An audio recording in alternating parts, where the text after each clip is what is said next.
हमारे देश के जीडीपी में 29% कंट्रीब्यूशन एमएसएमई का है। हमारे देश का जो एक्सपोर्ट होता है वो 48% एक्सपोर्ट हमारे स्मॉल मीडियम और माइक्रो इंडस्ट्रीज़ के द्वारा होता है। हमारे देश में अभी तक 6 करोड़ एमएसएमई है और इसके आधार पर आज मोटे तौर पर जो आंकड़ेवारी उपलब्ध है उससे 11 करोड़ से ज़्यादा जॉब्स एमएसएमई ने दी है। इस एमएसएमई की कोई मूलभूत समस्या भी थी और आज प्रधानमंत्री जी की अध्यक्षता में काफ़ी अच्छे और बड़े निर्णय आज हुए हैं और निश्चित रूप से ये निर्णय देश के औद्योगिक विकास में बहुत ऐतिहासिक बदल करेंगे। भारत सरकार ने स्वीकार की और प्रधानमंत्री जी की अध्यक्षता में ये मीटिंग में निर्णय हुआ कि अब जो प्लांट एंड मशीनरी में इन्वेस्टमेंट होगी इक्विपमेंट में, वो इन्वेस्टमेंट 50 करोड़ तक रहेगी। जो 20 करोड़ की घोषणा थी वो 50 करोड़ हो गई और जो टर्नओवर था जो 100 करोड़ हुआ था वो 250 करोड़ रुपए हो गया। तो इसके कारण एमएसएमई को काफ़ी बड़ी राहत मिल जाएगी। ये बहुत बड़े प्रमाण पर इसका फ़ायदा हमारे इंडस्ट्री को होगा।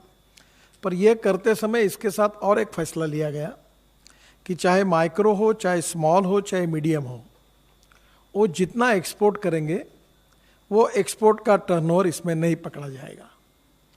तो एक्सपोर्ट का टर्नओवर इससे बाहर हो गया और ये लिमिट बढ़ गई है और इसके कारण बहुत बड़ा फ़ायदा इस सेक्टर में होगा। ये जो डिमांड थी ये पूरी हुई है और इससे निश्चित रूप से हमारे एक्सपोर्ट के लिए भी और एमएसएमई के करके जो एडवांटेज है वो सभी प्रायोरिटी के रूप में हमारे इंडस्ट्री को मिलेंगे और इससे नए रोजगार भी निर्माण होगा, एक्सपोर्ट भी बढ़ेगा और हमारे जीडीपी ग्रोथ रेट में इनका सहभाग भी अच्छा होगा।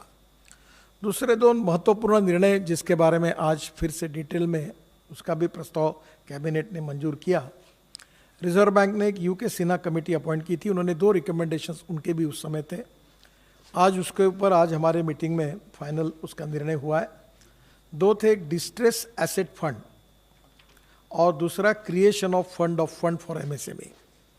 ये डिस्ट्रेस एसेट फंड जो है, आपको पता है कि एमएसएमई इस समय कठिन परिस्थिति से गुजर रही है और आपको ये याद होगा कि मैंने मार्च में पार्लियामेंट में शायद 12 या 13 मार्च के दरम्यान एक जवाब दिया था।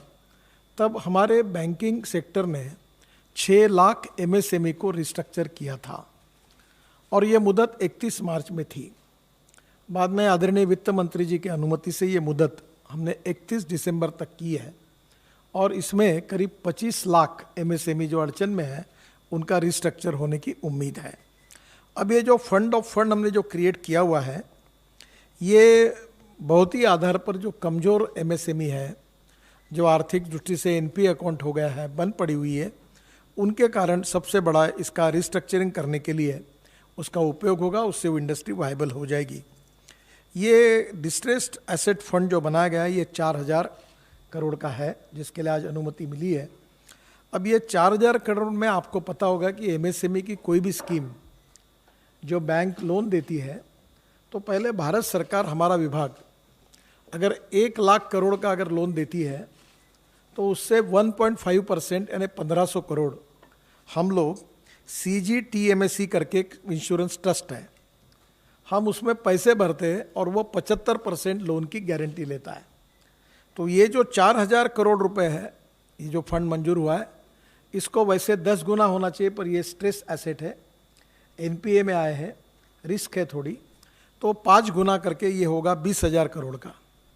और ये 20,000 करोड़ का फंड है, इसमें सबसे इम्पोर्टेंट चीज़ यही है कि जिस एमएसएमई की ऋण जो है इसको उनको हर जो अड़चन में आई है, प्रेजेंटली जो हमारे एनपीए के नॉर्म्स है इसमें रिस्ट्रक्चरिंग हो नहीं सकता क्योंकि पॉलिसी में ये बैठते नहीं, तो उस यूनिट को प्रोप्राइटर के गारंटी पर हम मैक्सिमम 75 लाख और कुल निवेश के यानी जितना उसने लिया उससे 15%, जो ज़्यादा होगा उतने पैसे उसको देंगे और ये पैसे भारत सरकार की ओर से इस फंड से जाएंगे। ये ऐड होने के बाद जो एनपीए के नॉर्म्स में जो अकाउंट नहीं बैठ रहा था उसका रिस्ट्रक्चर हो जाएगा और बंद हुई एमएसएमई चालू हो जाएगी। तो करीब इसका 2 लाख एमएसएमई यूनिट को फिर से शुरू करने में, जो वो विशेष रूप से डिस्ट्रेस में है, उनको इसका फ़ायदा होगा। और ये फंड की आज मंजूरी आज कैबिनेट ने दी है और ये 20,000 करोड़ ये फंड का उपयोग होगा। दूसरा इम्पॉर्टेंट निर्णय ऐसा हुआ है कि विशेष रूप से आपको पता है कि हमारे बड़े इंडस्ट्री जो होती है, जो आप 3 बातों में वर्ल्ड में इकोनॉमी में चर्चा होती है, इंश्योरेंस इकोनॉमी, पेंशन इकोनॉमी और शेयर इकोनॉमी। और ये जो बड़े इंडस्ट्री है, इनके शेयर स्टॉक एक्सचेंज में लोग लेते हैं, खरीदते हैं, ये आपको पता है। एमएसएमई को ये सहूलियत नहीं थी, तो अभी हमने एक 10,000 करोड़ का शुरुआती योगदान दिया है और इस फंड को बाकी के फंड ऐड करके ये 50,000 करोड़ का फंड बनेगा। और जो एमएसएमई एक्सपोर्ट करती है, जिनका टर्नओवर अच्छा है, जीएसटी रिकॉर्ड अच्छा है, आपको याद होगा कि बीच में नेशनल स्टॉक एक्सचेंज मुंबई में मैंने 20 एमएसएमई को कैपिटल मार्केट के लिए उसका लॉन्चिंग किया था।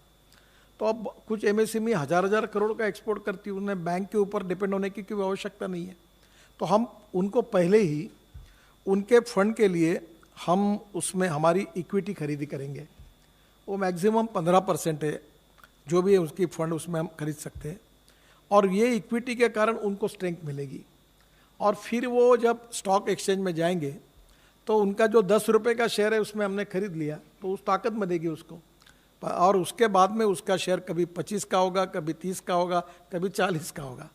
और शेयर मार्केट आपको पता है, तो जैसे वो शेयर अगर 30-40 का होगा तो हम अपने शेयर बेच देंगे और फिर हम वापस आ जाएंगे और दूसरे को पैसे देंगे।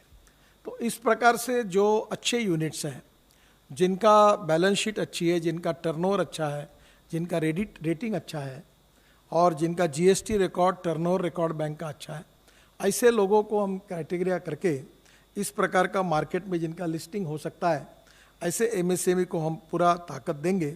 और इसके कारण ये भी एक बहुत बड़ी स्ट्रेंथ मिल जाएगी, इससे एक्सपोर्ट भी बढ़ेगा और ये यूनिट भी स्ट्रांग बनेगी।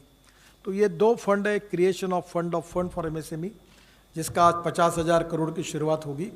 और ये रिवॉल्विंग फंड होते होते मैं थोड़ा ऑप्टिमिस्टिक सोचता हूँ, 3-4 साल में ये 2 लाख करोड़ भी हो सकता है। तो ये एक को दिया, एक से निकाला, दूसरे को दिया, दूसरे से तीसरे को दिया, धीरे धीरे हमारी एमएसएमई ये शेयर मार्केट की तरफ, स्टॉक एक्सचेंज की तरफ जाएगी।